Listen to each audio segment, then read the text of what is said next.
The U.S. Court of International Trade has now called all tariffs from Liberation Day illegal. Now, this does not mean every single tariff is illegal, and in this video, I'm going to provide what this means for the economy. Is it good for the economy? Could there still be bad? And what does it mean for the stock market and actually investing in businesses? Let's get started. Quick heads up. I did yesterday hear the news within 2 minutes, and I sent out a tweet. You can always follow me there at RealMeatKevin or a post, whatever you want to call it. However, I did not make a video last night because I was spending time with Mr. Jack in Humboldt at the Redwoods. We were having a great evening last night, and I thought, you know what? It is up to Jack, or I should say, Jack is deserving of us having a really fun time together. So we had an excellent time together yesterday. Hence why I didn't want to make a video until the next morning. We got back around midnight yesterday. It was really fun, and we really enjoyed it. So anyway, let's get into the content. All right, look, here's the scoop. This is really damn bullish. Okay, I'm just gonna give it to you straight, right up front. This is very bullish because since February, I've made it very clear on this channel that the best case scenario is that everything is walked back and the damage that was done to our economy, we just end up praying is limited. Since then, we've also had underlyingly pretty dang strong data. The jobs market held up. We haven't seen any real weakness in the jobs market at all. Now, the FOMC, or the Federal Reserve, they said in their minutes yesterday that they're really concerned that the jobs market is going to be substantially weaker by the end of the year, mostly because of tariffs. That right now, the labor market was sound and resilient, but that both inflation and the jobs market could be severely damaged by the end of the year and essentially could dunk us into a recession. That's very bad. We don't wish that upon anyone. And so we've been very clear that tariffs are bad.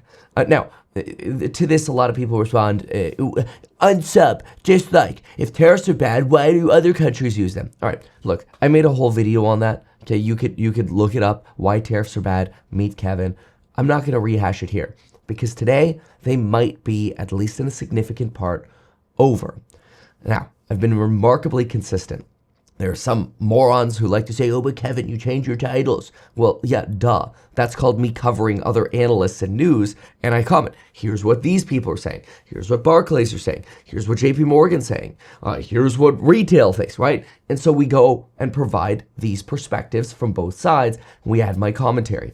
Now, personally, I've been sitting probably below a 4 on my sort of bear bull scale of a scale of 1 to 10, 10 being buy everything, 1 being sell everything. I've been sitting in the 3s, high 2s and 3s range during this tariff disaster, and I've been below a 5 since last July. Well, today, with this International Court of Trade ruling, for the first time in a long time, I'm bumping my bear bull scale to 5.9. Because as long as now the economic damage of the tariffs we've already had and the backlash from Trump is limited, then the only thing weighing on markets now, in my opinion, are longer term, less desirable valuations. I wonder, in other words, how much of this has already been priced in, so to speak. How much of all the tariffs are going to go away this year is already built in and reflected in the market. But I want you to consider the following. This likely ends the tariff war. Now, obviously, that's speculation. Donald Trump, however, has a door here to say he tried. He can then blame unelected judges. He could say he tried to collect more tariff revenue for America to pay for taxes and, or pay for income taxes and get rid of our personal income tax. But this is a door for him to, like Doge, point the finger at somebody else like Elon with Doge and walk away. Elon with Doge says, oh, well, doesn't look like Congress is going to implement the cutting powers that Doge got away with and now needs legislative approval for. Oh, well, we tried our best. I'm going to go back to my businesses now. And then you look at the cuts that Doge has done and the fact that they have been relatively few outside of like DEI cuts, which is really a change in priorities, right? The cuts have been pretty few. And even when you include DEI, they've been on the small side. It's actually bullish for the economy. $2 trillion of cuts from Doge would be bearish for the economy because of the magnitude of job loss. Two workers lose a job for every one federal worker that's unemployed. That's a three-person loss and a significant impact to our labor market at a time where the labor market's already been weakening for about a couple of years now. Now, whether that's because of AI or an underlying growth decline, not entirely clear. But the removal of tariffs could potentially let us stick that soft landing and start rounding out and take off again. I feel like we are a plane that literally has been slowly coming in for this landing. The landing's here, slowly coming in. And if we crash on that runway, it's recession. What we just got is the pilot going full power. And so now the question is, do we have enough momentum left that we could round out and escape that landing at all and go to a no landing scenario? Or is it too late and are we going to tail strike? I don't know. That, and because of valuations, is why I sit at a 5.9. But that is on the bullish side of the scale. That is responding to the data. And it's also pricing in the fact that we know while Donald Trump is going to blame unelected judges for this, Donald Trump can use sectoral tariffs still. So he could lash out and say something like, that's it. All toys, all furniture, all TVs, all smartphones, 80% tariffs. I don't think so, though. I think Donald Trump just lost a lot of his negotiating power. His negotiating power literally evaporated. We've had one trade deal with a country that we have a trade surplus with. Everything else has not resulted in a trade deal. Instead, we've gotten negotiations, in other words, delays. Okay, 90-day delay here, 30-day delay here. Oh, we'll actually turn that into a 90-day delay. We've been all over the place. This court ruling, I do not think, is going to fall apart in an appeals court just because Donald Trump is appealing. I know people are saying that. It's okay. My opinion, and that's what I'm providing in this video, is that Donald Trump's appeal is not going to hold up.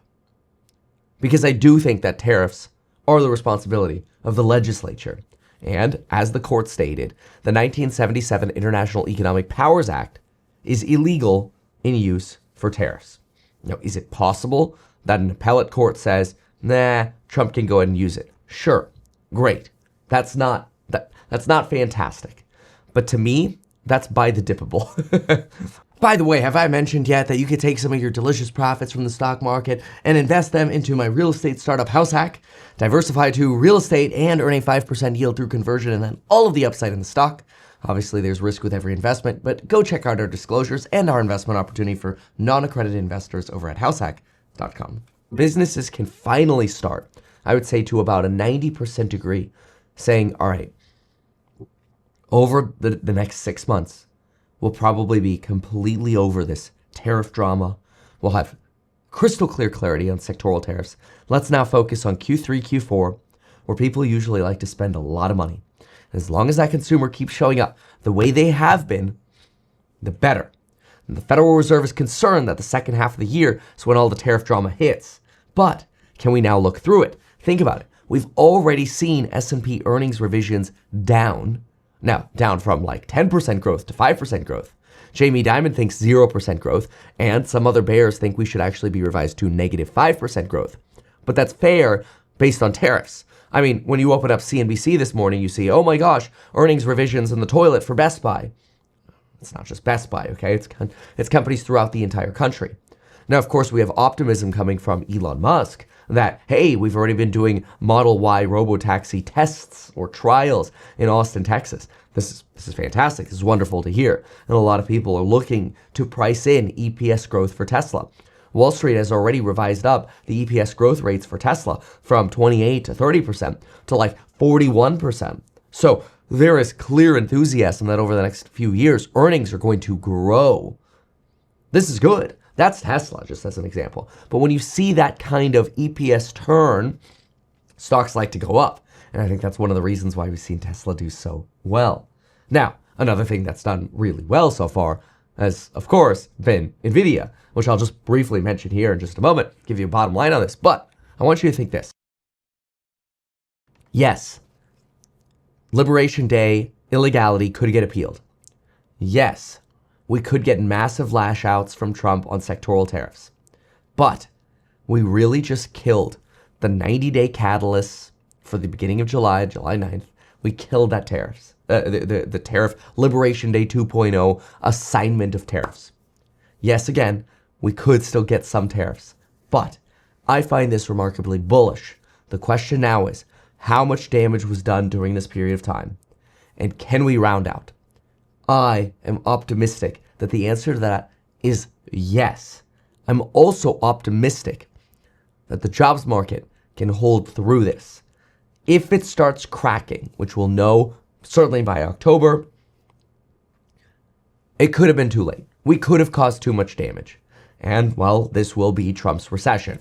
Now, of course, the conditions for this recession were already in place beforehand, but frankly, when Trump was elected, there was so much enthusiasm in the economy that we would have likely gotten away from the recession at that point, had it not been for tariffs.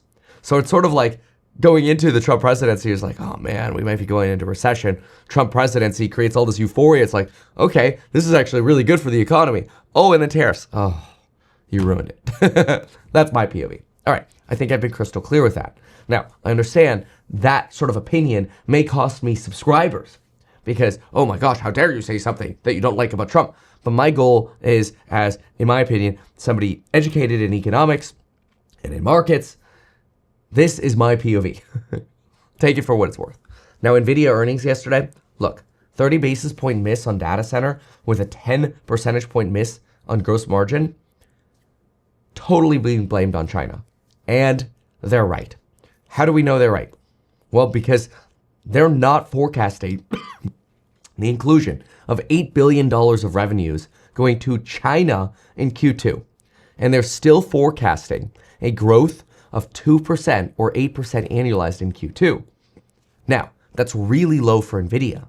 But if you add in the 8 billion to see what Nvidia's growth would be like if you included those Chinese chips again in Q2, their Q2 guide would actually be up 20% for the quarter or 80% for the year.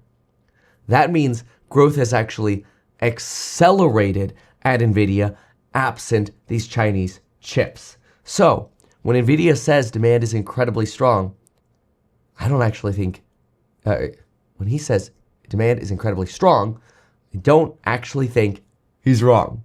Now, I'm going to be talking a whole lot about stocks and stocks that I think are cheap and everything. And I want to talk to you about those. I'm going to give you a little bit more color on Nvidia here. But something to consider is tomorrow evening, we are raising the prices for the Meet Kevin Alpha Report. Use the coupon code that's available. It's at meetkevin.com. Join the Alpha Report. Join the course member live streams. I'd love to have you there. Okay, so gross margins back to 72% versus the 71.7% expected on forecast. Yes, again, we've got those write-downs because of China. First quarter automotive revenue was actually down 1%. That was one, I'm not going through everything here, just some of the highlights that I think are very unique. I was actually surprised that some of that automotive revenue is down by 1%, but obviously it's not a big driver. It's only $500 million of revenue. Data center is like a $40 billion revenue set, right? So who really cares that it's down 1%? Doesn't matter to the stock at all. But to me, this is a sign that there's a little sign of an AI slowdown. I don't think that Nvidia is taking you into a recession anytime soon. And now, frankly, let's just put it this way. Nvidia is just driving massive cash flow, and they're doing phenomenally well. And they're continuing to hold growth at potentially even greater numbers than a lot of Wall Street thought their growth would sort of peter out too. We'd have this really big bell curve sort of, or exponential curve of growth, and then this petering out. Well, again, adding back in those Chinese chips, 20% growth in a quarter, 80%, phenomenal. Now, obviously, there's a lot more detail to get into, but this is my first reaction, and I can't wait to talk more about some of the companies that are just absolutely killing it. So if you found this video helpful, consider subscribing. This is my POV. This is absolutely bullish. And the only reason the market would not go up substantially from here is that markets already saw it coming. Why not advertise these things that you told us here? I feel like nobody else knows about this. We'll try a little advertising and see how it goes. Congratulations, man. You have done so much. People love you. People look up to you. Kevin Paffrath there, financial analyst and YouTuber. Meet Kevin. Always great to get your take.